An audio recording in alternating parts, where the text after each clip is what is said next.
sekolah di Grand Canyon University di GCU di Phoenix, Arizona. Ingin menjadi mahasiswa luar negeri itu tuh memang sudah dari kecil. Majoring di software development. Software development. Itu yang diberhentikan student aja atau semuanya? Visa F, H, sama J.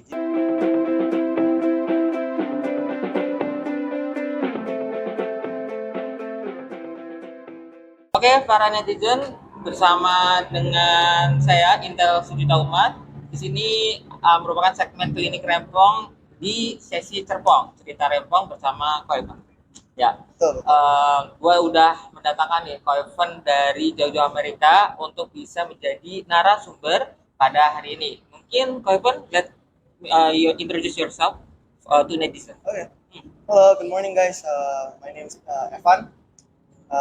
Mahasiswa dari US, dan gua sekolah di Grand Canyon University di GCU di Phoenix, Arizona. Oke, ya. Ini bagi para netizen mungkin jadi jasa atau jadi lebih birahi yang mau DM Koeven ya. Itu silakan nanti kalau ada seputar pertanyaan terkait dunia Amerika gitu ya. Oke, mungkin sebelum ke lebih jauh ya terkait Amerika ya. Mungkin gue sebagai sisi dari lokalnya ya, gue pengen tahu nih, Evan ini kenapa sih pengen kuliah di Amerika gitu? Oke.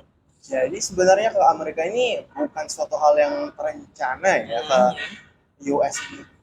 Tapi untuk dari sisi ingin menjadi mahasiswa luar negeri itu tuh memang sudah dari kecil. Oh, dari kecil. Dari kecil, betul. Dari kecil. Oke. Nah, kan masalahnya kalau untuk di Amerika nggak semudah, nggak tak segampang itu ya. Contoh misalkan kita harus persiapan bahasa gitu ya. Memang dari dulu emang udah bahasa Inggrisnya lancar gitu ya? Lumayan, bisa terbilang lumayan karena puji Tuhan beruntung dapat sekolah di sekolah inter dari masih SD lah. Masih dari SD ya, dari SD sampai SMA itu itu udah bahasa Inggris ya. Itu udah bahasa Inggris. Betul. Mungkin bagi para netizen di sini kita nggak pakai bilingual ya, karena tahu sendiri gue nggak terlalu yang bahasa Inggris friendly, tapi mungkin kita akan agak mixing ya biar kelihatan keren aja gitu ya. Oke, itu kan terkait tadi ya dari sisi Indonesianya ya. Mungkin gue sebelum lebih detail lagi ke Amerikanya, gue mungkin akan tanya terkait gini. Dari orang tua sendiri itu memang ketika anaknya kuliah tuh nggak ada rasa khawatir ya, kayak misalkan anakku nanti ada something nggak di sana gitu. Oh jelas, orang tua tuh tipe-tipe orang tua yang protektif lah. Protektif. Agak sedikit leaning ke protektif. Oke. Contohnya protektifnya seperti apa? Apa ditanya tiap hari kah di pas sana? Untuk bulan-bulan pertama iya. Bulan-bulan pertama pasti semua orang tua pasti ya protektif. Pasti ada kayak kecemasan, keraguan atau segalanya ya. Cuman masih dalam batas wajar. Batas wajar ya. Oke, sip. Berarti kalau dari sisi keluarga kan suportif banget ya. Suportif banget ya. Oke. Sip, bagi para netizen kalau mau kuliah di luar negeri ketika ada orang tuanya mungkin protektif ya, itu sebenarnya mungkin mereka lebih khawatir gitu ya, ya negaranya ya. Tapi gue lihat aja kalau memang ada keinginan ke sana. Oke, sekarang kita akan detail ke Amerikanya ya. Mungkin sebelum lebih ke culture Amerika, mungkin gue akan lebih tanya terkait dari sisi educationnya ya. Kira-kira yang major yang diambil di sana apa? Jadi gue nih majoring di software development. Software development itu terkait apa nih kira-kira? Terkait tentang cara membangun software dari benar-benar awal, gimana cara menyimpan datanya di database, gimana cara nge-up ke web jadi web application dan segalanya. Oke. Iya. Oke, mungkin secara teknikal mungkin gue nggak akan bahas di sini karena ada karakter lain yang mungkin lebih paham ya terkait teknologi. Mungkin gue lebih ke sebagai gambaran awalnya ya majornya itu seperti apa. Oke, mungkin selain major, kira-kira dari kampusnya sendiri, kira-kira ada nggak perbedaan? Mungkin secara ya mungkin belum bisa compare juga ya, tapi kalau dilihat dari sudut pandangnya Evan, ada perbedaan nggak sih cara pembelajaran di sana dengan yang di Indo gitu, sejauh yang Evan tahu aja? Sejauh yang aku tahu itu tuh pembelajaran itu berbedanya dengan gimana di sana itu universitinya nggak ada dress code ya. Dress code? Betul. Oh, maksudnya pakainya bebas aja gitu Betul, ya. betul, betul. Oke. Untuk benar-benar sisi edukasinya, Heeh. setahu aku itu dengan cara di kelasnya itu kita lebih lebih ke arah kecil ya daripada lebih kelas besar kan biasa kalau di Oke, Indonesia, betul. heeh, heeh. Jadi lebih Kondusif intent, gitu ya, betul, kondusif lebih ya. kondusif dan lebih intent ke studentnya sih. Oke. Nah, kalau ngomongin mahasiswa nih, mahasiswa di sana itu kebanyakan mostly dari US-nya sendiri atau mungkin dari luar? Untuk dari Grand Canyon sendiri sih kebanyakan sih mahasiswa lokal ya, karena Mahasiswa lokal. termasuk private university ya, Christian private university itu. Jadi lumayan sedikit international student-nya, Oke. bukan nggak ada tapi hanya beberapa. Hanya beberapa. Betul, hanya beberapa. Oke, kira-kira teman-teman Evan sendiri yang udah kenal di sana itu, sorry, mungkin di luar US ya, itu ya paling banyak di negara mana gitu? Paling banyak dari negara Cina, dari Cina. China, betul. Oh, berarti benar nih netizen ya. Beberapa informasi mengatakan bahwa Cina ini salah satu penduduknya, mahasiswanya itu banyak yang keluar negeri. Karena apa? Untuk mendapatkan keilmuan yang mungkin tidak didapatkan di negara itu sendiri. Dan memang terbukti ya salah satunya banyak orang Chinanya ya. Betul, banyak. Mungkin ini sebagai motivasi juga buat mahasiswa Indonesia untuk bisa lebih giat lagi ketika ada keinginan untuk S2 di luar negeri, silakan go ahead aja ya. Jangan takut dengan istilahnya keadaan sekarang yang tidak bisa bahasa Inggris, karena itu bisa kita pelajari secara otodidak gitu ya. Betul. Ya.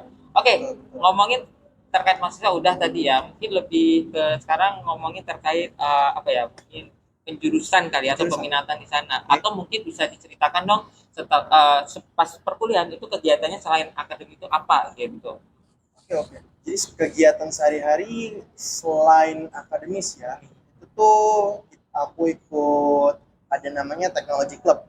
Teknologi Club. Itu ngapain tuh? Tech Clubnya itu jadi di sana tuh kayak jadi kita tuh bikin suatu project di mana kita berkontribusi dengan satu profesor dan beberapa murid-murid lah. Itu kita membuat sebuah, kalau aku ikutnya yang web development.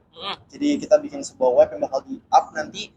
Jadi nama organisasi kita itu nanti bakal tercantum di situ, dan itu bisa dipakai untuk project yang dimasukin ke CV atau resume kita masing-masing. I see. Kalau di Indonesia namanya mungkin UKM kali ya, unit kegiatan mahasiswa ya.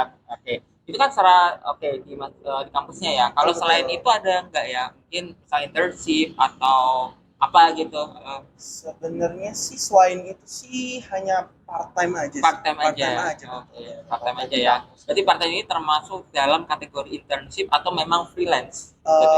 Part time yang nggak termasuk internship karena kerjanya cuma di dalam kampus aja. Gitu. Dalam kampus aja. Betul, karena berhubung di US itu nggak boleh kerja di luar kampus. Oh gitu. Betul. Kenapa tuh alasannya kenapa nggak boleh di luar kampus? Kerjanya itu nggak boleh di luar kampus karena di sana itu kita harus bayar tax kan, dan kita harus ada namanya social security number. Oke. Nah itu tuh yang bakal dipakai untuk mengenali kayak mungkin di Indo itu namanya pajak negara. Ya, nomor pajak ya betul. Nomor pajak negara ya. NPWP lah ya kita sebutnya. Ya seperti itu. Ya ngomongin pajak, gua gak akan bahas lebih detail ya karena ya itu banyak lah rumornya. Tapi yang jelas di sana pajaknya memang langsung ke kampus memang gitu harus, ya? Memang nggak bayar nanti negara via kampus-kampus yang buatkan formnya, kita yang tanda tangan dan isi, mereka proses. I see. Oke. Kita terima beres. Berarti berarti ya mungkin hampir sama, cuma bedanya ini dari negara terus ke kampus lagi harusnya kayak gitu ya. Oke. Nah, sekarang ngomongin terkait kegiatan di luar akademi. Di luar kampus lah gitu ya. Kira-kira apa aja yang mungkin udah pernah dilakukan di sana gitu, kegiatan di luar kampus gitu ya. Kegiatan di luar kampus mungkin hobi ya. Hobi ya. Aku ikut, biasa kita main basket atau bareng-bareng teman-teman ya dari luar kampus. Luar kampus sudah ada temennya juga? Ada. Banyak, kebetulan banyak, karena kebetulan aku nggak tinggal di kampusnya, aku nggak tinggal di dorm. Oke. Ada dormitorinya juga? Ada dormitorinya juga ya, gitu ada dormitorinya. Cuman kebetulan aku nggak tinggal di situ, karena berhubung diperhitung-hitungkan lebih mahal tinggal di dorm. Oh iya? Ya. Betul. I see. Tapi kalau untuk scholarship harusnya lebih murah di sana? Untuk scholarship di sana gratis atau gimana? Tergantung studennya sih, tapi mostly international student itu mentok-mentok cuma bisa dapat scholarship sampai di titik sekitar $6.000. $6.000. Itu maksimal. Itu dari GPA aja ya, dari IP ya. Sih. Oke. Ya kalau terkait ngomongin nanti perhitungan rumus-rumus, mungkin bukan ranah gue ya teman-teman, nanti ada karakter lain yang bisa bahas lebih detail. Oke, mungkin kita lanjutkan next pertanyaan ya, Oke. terkait mungkin culture ya. Culture. Sebenarnya gue penasaran. Oh, tadi sebelum ke culture mungkin ini aja, kita coba bahas dulu isu yang bahwa digadang-gadang itu isu Donald Trump yang terkait kebijakan bahwa mahasiswa asing nggak boleh masuk itu seperti apa, Evan? Tuh, jadi pas kemarin itu lagi baca-baca dikirim dari, kebetulan aku punya keluarga di sana, ada satu om, dia ngasih tahu aku infonya kalau misalnya di US sekarang lagi tutup border untuk iya? itu yang aku dengar ya. Aku juga nggak tahu gimana detailnya lebih yang tepat 100%-nya, tapi yang dari POV yang aku tahu itu dari tanggal 27 Mei sudah ditetapkan. Oh iya, 27 Mei. 27 Mei. Oke. Cuman untuk aku sendiri aku belum coba balik ke sana, jadi belum tahu bagaimana prosesnya ya. Betul, atau prosesnya. Oke. Cuman yang dari aku dengar seperti itu. Berarti visa itu yang diberhentikan, student aja atau semuanya? Visa F, H, sama J. Jadi visa F ini visa student. Oke. Visa H, itu holiday. J itu kerja kalau nggak salah. Oke. Wah, padahal itu ada visa krusial ya. Iya. Kalau orang Indonesia mau kerja atau mau study atau holiday itu pakai visa itu ya. Dan justru itu yang jadi visa yang diberhentikan dari pemerintah sana ya. Betul. Wah. Iya. Itu yang didengar dari info ya. Oh iya. Oke, mungkin bagi para netizen kalau penasaran ya mungkin bisa kontak lah sama Kak Evan ini untuk terkait gimana di sananya ya terkait visa ya. Karena terus terang aja nih Kak Evan bahwa beberapa netizen mungkin punya apa ya rencana untuk studi di sana, bahkan mungkin teman gua sendiri ya itu ada yang emang mau rencana mau kuliah di Harvard gitu ya, tapi ya itu gara-gara info itu jadi agak bingung nih kira-kira mau sana atau enggak gitu sih, jadi memang perlu lihat lagi ya nanti info lebih lanjutnya ya gitu ya. Tapi itu udah fix ya tanggal 27 Mei sudah ditetapkan ya, setahu aku udah ditetapkan.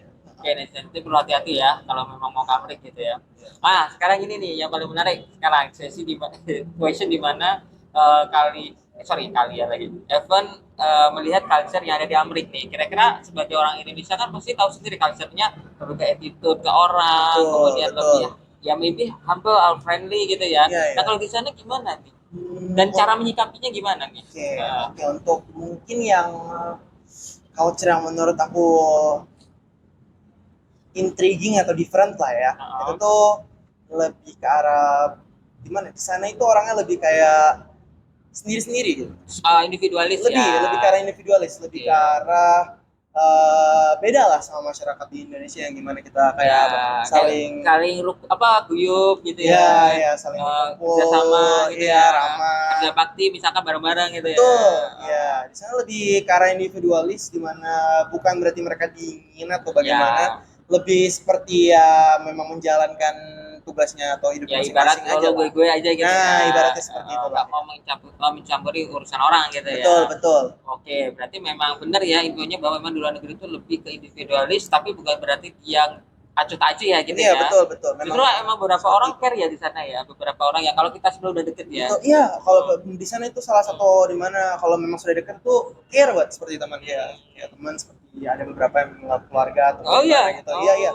Iya, cuman kalau emang baru pertama kali ketemu mungkin untuk first impressionnya mungkin agak kayak wah dingin banget gitu ya. Tapi tidak seperti itu. Nah, kalau misalkan ada ini, misalnya di sana itu kalau mau communication with people kan tetap pasti bahasa Inggris nih. Betul. Ada nggak nemu orang yang mungkin bahasa Inggrisnya nggak terlalu oke, tapi dia masih bisa understand gitu? Ada nggak ya kayak gitu? Kebanyakan sih kalau udah pasti ya di sana. Kebanyakan sih memang kebanyakan ya itu mostly udah pasti. Tapi untuk beberapa international student kayak yang baru banget datang dari negara mereka bisa semester 1. Seburuk-buruk Inggrisnya mereka itu masih bisa masih bisa jadi orang tuh mau temenin juga ya. Betul. Tapi nemu case gitu banyak waktu ada beberapa yang dari mahasiswa Cina, mereka kan aksennya tuh aksen Chinese-nya itu sangat kuat ya. Gitu ya. Jadi kan kadang agak susah untuk mengerti, tapi tidak to the point, not to the point where nggak bisa dimengerti sama sekali sih. Tapi at least paham lah arahnya kemana ya. At least paham mengerti inti yang dia mau sampaikan itu apa. Gitu. Oke, nice. Berarti di sini mungkin bagi para netizen kalau misalkan you have a lot of English skill ya, you go ahead aja ngomong aja dulu. Nanti kan sembari pelan-pelan bisa di-improve ya di sana. Betul. Gitu ya. Oke, menarik. Nah, sekarang kalau tadi kan culture ya. Nah, kira-kira culture apa yang membuat event itu kayak ngerasa shock ya? Wah, wah ini nggak sesuai jiwa Indonesia nih contohnya gitu. Oke, Ya. yang paling bikin aku culture shock itu pertama kali aku nginjekin kakiku di US itu tuh culture shock dimana kalau kita kan di sini pakai D ya untuk setelah kita sorry to say pup Ya. Itu kita pakai bidet untuk kayak pakai air lah. Di sana itu mereka pakai namanya tisu. Iya betul, toilet paper Just only namanya. tisu. Iya, toilet Wow. paper. Oke, toilet paper. Toilet paper. So, gimana you nanggepin itu? Jadi awal-awal tuh kayak nggak terima, kok kayak aneh banget gitu. Rasanya kayak kurang gitu ya. Kurang iya, kayak nggak bersih. Terus akhirnya pada akhirnya karena terpaksa keadaan dan sempat tinggal di dorm juga, jadi harus menyesuaikan. Oh, berarti literally there is no water in toilet? Untuk water hanya untuk flush aja. Nggak ada seperti kayak bidet atau yang kayak kita sebut apa sih, semprotan gitu ya. Wah, ini harus prepare nih guys. Ya, kalau kalian itu salah satu consideration juga sih kalau misalnya mau pergi ke luar negeri yang emang notabene mungkin nggak ada water di sini ya. Wah, ini gawat lagi, bukan gawat juga sih. Kalian harus bisa prepare nih ya netizen, ketika misalnya kalian mohon maaf ya pup ya gitu ya, terus nggak ada water, kalian harus siap-siap untuk bisa beradaptasi di sana gitu ya. Kalau ketika kalian memang mau kuliah di sana gitu. Berarti ini terlihat ada ya, berarti ya. Oh my god, wah ini susah juga nih. Gua itu butuh water nih. Bisa diakalin paling pakai beli bucket atau gimana gitu. Itu bisa beberapa orang yang gitu juga ya. Setahu kok ada beberapa. Ada beberapa ya. Oke. Itu terkait toilet nih. Selain itu ada nggak? Harusnya banyak dong. Selain culture mungkin dari makanan nih, yang mungkin ya I don't know, mungkin di sana. Makanan. Mungkin dari sebagai muslim ya, mungkin melihat haram-haram kan di sana gimana? Wah, kalau di sana itu agak susah sih ya. jadinya paling masak sendiri sih. Kebanyakan. You masak sendiri di sana atau banyak jajan di luar? Mix sih. Tapi kebanyakan sih jajan di luar. Tapi memang kalau lebih hematnya emang lebih masak. Hemat lebih masak. Tapi tergantung juga gimana cara kita menanggapi dengan budget yang kita punya sih. Betul. Itu kembali lagi individu masing-masing juga. Betul. Cuman ya. Ya balik lagi ya, karena kalau ada budget pasti ada ya kita bisa beli ya. Betul. Nah, katanya juga kalau harga-harga kayak sayuran kayak di kangkung itu ternyata di sana harganya sampai 100.000. Benar nggak sih kayak gitu? Maksudnya mahal-mahal gitu harganya? Iya, memang kayak water spinach tergantung belinya berapa. Di sana kan pakai pound ya, bukan pakai kilogram ya. 1 kilogram kurang lebih 2 pound lah. 2 pound. Oke. Ya. Mereka tuh pakainya tuh per pound, jadi kita bisa dihitung. Nah, di sana bedanya itu bisa beli sesedikit mungkin atau sebanyak mungkin.